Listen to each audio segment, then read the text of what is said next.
ಭಕ್ತರೇ, ಒಂದು ದಿನ ಮಹಾಲಕ್ಷ್ಮೀ ದೇವಿಯ ಮನಸ್ಸಿನಲ್ಲಿ ಒಂದು ಪ್ರಶ್ನೆ ಮೂಡಿತು. ಭೂಲೋಕದಲ್ಲಿ ಜನರು ನನ್ನನ್ನು ಧನ, ಐಶ್ವರ್ಯ ಮತ್ತು ಸಂಪತ್ತಿಗಾಗಿ ಪೂಜಿಸುತ್ತಾರೆ. ಆದರೆ ಅವರಲ್ಲಿ ನಿಜವಾದ ಭಕ್ತಿ ಮತ್ತು ದಯೆ ಯಾರಲ್ಲಿದೆ? ಈ ಪ್ರಶ್ನೆಗೆ ಉತ್ತರ ಹುಡುಕಲು ಮಹಾಲಕ್ಷ್ಮೀ ದೇವಿ ಭೂಲೋಕಕ್ಕೆ ಬರಲು ನಿರ್ಧರಿಸಿದಳು. ಆದರೆ ದೇವಿಯ ರೂಪದಲ್ಲಿ ಅಲ್ಲ, ಒಬ್ಬ ಬಡ ವೃದ್ಧೆಯ ರೂಪವನ್ನು ಧರಿಸಿ ಒಂದು ಸಣ್ಣ ಹಳ್ಳಿಗೆ ಬಂದಳು. ಮೊದಲು ದೇವಿ ಹಳ್ಳಿಯಲ್ಲಿದ್ದ ಒಬ್ಬ ಶ್ರೀಮಂತ ವ್ಯಾಪಾರಿಯ ಮನೆಗೆ ಹೋದಳು. ಆ ಮನೆಯು ತುಂಬಾ ದೊಡ್ಡದಾಗಿತ್ತು. ಚಿನ್ನಾಭರಣ, ಹಣ, ಆಸ್ತಿ ಎಲ್ಲವೂ ಇತ್ತು.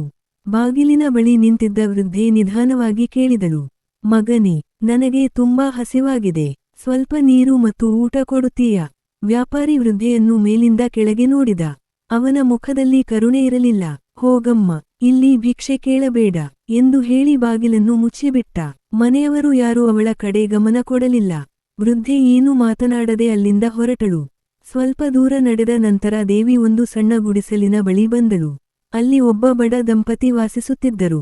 ಅವರ ಬಳಿ ಹೆಚ್ಚು ಹಣ ಇರಲಿಲ್ಲ. ಆ ದಿನದ ಊಟಕ್ಕೂ ಕಷ್ಟಪಟ್ಟು ದುಡಿದಿದ್ದರು. ವೃದ್ಧೆಯನ್ನು ಕಂಡ ತಕ್ಷಣ ಮನೆಯೊಳಗೆ ಕರೆಯಿದರು.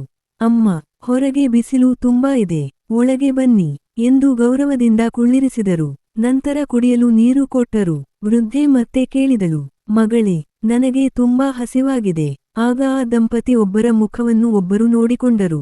ಅವರ ಬಳಿ ಇದ್ದದ್ದು ಕೇವಲ ಸ್ವಲ್ಪ ಅನ್ನ ಮಾತ್ರ. ಆದರೂ ಅವರು ಹೇಳಿದರು, ಅಮ್ಮ, ನಮ್ಮ ಬಳಿ ಹೆಚ್ಚು ಇಲ್ಲ, ಆದರೆ ಇರುವುದನ್ನು ಸಂತೋಷದಿಂದ ಹಂಚಿಕೊಳ್ಳುತ್ತೇವೆ. ಅವರು ತಮ್ಮ ಊಟವನ್ನೇ ವೃದ್ಧೆಗೆ ಬಡಿಸಿದರು. ಅವರ ಪ್ರೀತಿ, ದಯೆ ಮತ್ತು ಆತಿಥ್ಯವನ್ನು ಕಂಡು ಮಹಾಲಕ್ಷ್ಮೀ ದೇವಿ ಸಂತೋಷಗೊಂಡಳು. ಕ್ಷಣಮಾತ್ರದಲ್ಲಿ ಆ ಗುಡಿಸಲಿನೊಳಗೆ ಒಂದು ಅದ್ಭುತ ಬೆಳಕು ಹರಡಿತು.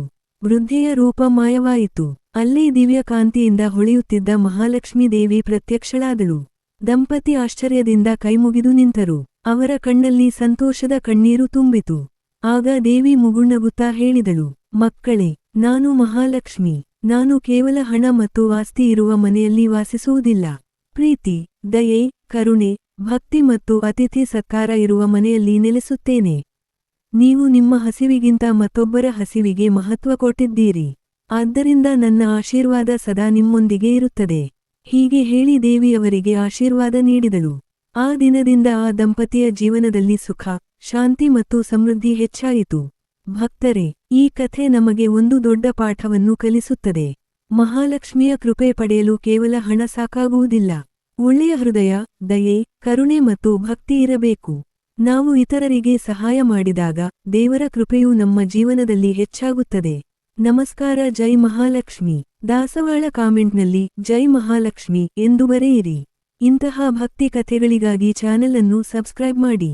ಓಂ ಶ್ರೀ ಮಹಾಲಕ್ಷ್ಮಿಯೈ ನಮಃ. ನಮಸ್ಕಾರ. ದಾಸವಾಳ ಹಣದ ಚೀಲ.